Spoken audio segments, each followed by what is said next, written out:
Menelaus has won the duel. Paris disappeared to God's nowhere, and now both sides are at a standstill. Is the war over? Hello, my name is Zairi, and let's dive back into the Iliad. Given that this is book 4 and Troy is not sacked, we can all expect that the peace may have not lasted. Let's dive into the story, shall we? We start on Olympus. The gods were sitting down in an assembly waiting for Zeus to speak. Zeus chose violence that day, wanting to provoke his wife Hera and his daughter Athena. Look how is Aphrodite helping Paris. And what are these two doing, so-called helpers of the Achaeans? Sitting and dilly-dallying. What are they to do now? Will they allow peace among the two sides? Hera and Athena did not agree, and they weren't the only ones. The pieces were set on the playing board. Would you pack up a board game just as you were about to win? No. And the gods felt the same way about the war. Zeus basically told Hera that he will let her continue the destruction of his favorite city as long as she promises that he can do the same when he feels like it to her favorite city. Married couple, everyone. Hera instructed Athena to go down between the warriors and make the Trojans break the truce that was now hanging above the battlefield. A small attack will do. Athena descended as a shooting star, giving both sides a sign that this peace may soon be over. They just didn't know yet. Athena disguised herself as Laodocus, Antenor's son, and ran among the Trojans. She searched for Pandaros, son of Lycaon.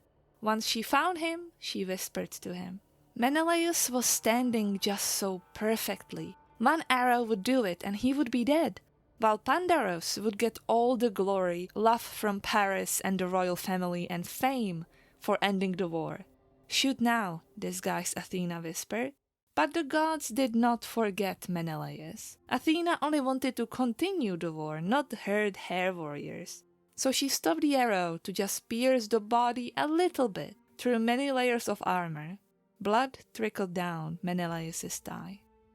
When Agamemnon saw it, he panicked. He gave a full-on monologue how terrible and awful it's gonna be, because he is gonna lose his brother, like his brother is mortally wounded, and how are the Trojans so cruel? Agamemnon was holding Menelaus' hand, already preparing a funeral. It got so far Menelaus stopped him with a simple, "I'm fine." But still, his older sibling forced him to see a healer and get the wound treated. Here comes Machaon, son of Asclepius, and he took care of the wound just as his father would.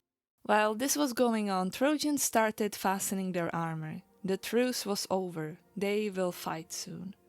Agamemnon was running through his ranks, trying to hype up his warriors. Where the warriors cheered, he did too, and when they were uncertain, he berated them until they wanted to fight.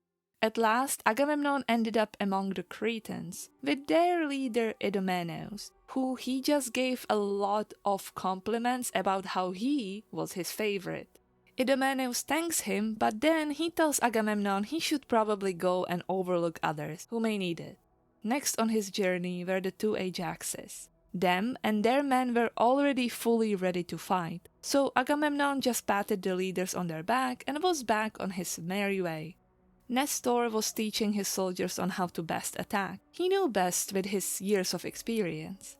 When Agamemnon came to inspect, they just chatted about his old age for a little bit until the king of men left. Odysseus and Menestheus did not hear the battle cry at first, and even now they were just kind of waiting until other generals attacked first. This did not sit well with Agamemnon, and he never keeps his thoughts to himself. After a heated exchange between Odysseus and Agamemnon, he left them alone. Anger was the best warrior, after all. Diomedes got the worst of it, really. He didn't even notice Agamemnon approaching, and he was already getting bombarded by his comments. Wasn't he the son of Tydeus? Why was Tydeus so much better than him then?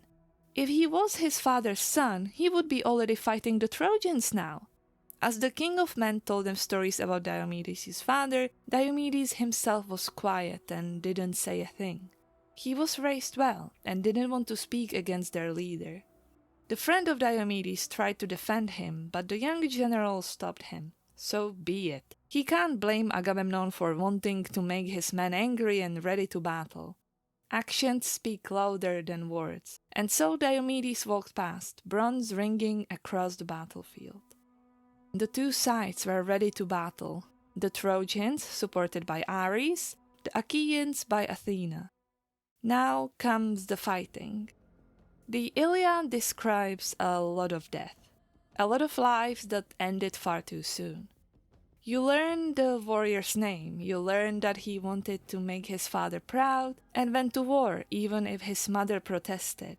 You learn how young he was, and then he was dead, killed by Ajax or Antilochus or anybody.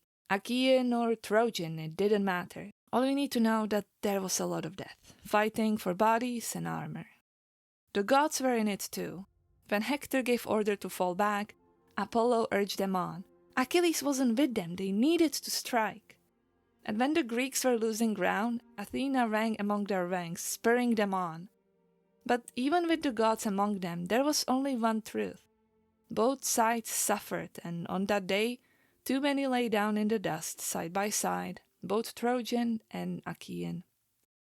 The end. The Iliad is a story of war, and I feel like with this book it's the first time you truly see the horrors a war can bring. There is no good side, there is no evil and good. Thank you for watching, like and subscribe, and I'll see you next time. Bye bye.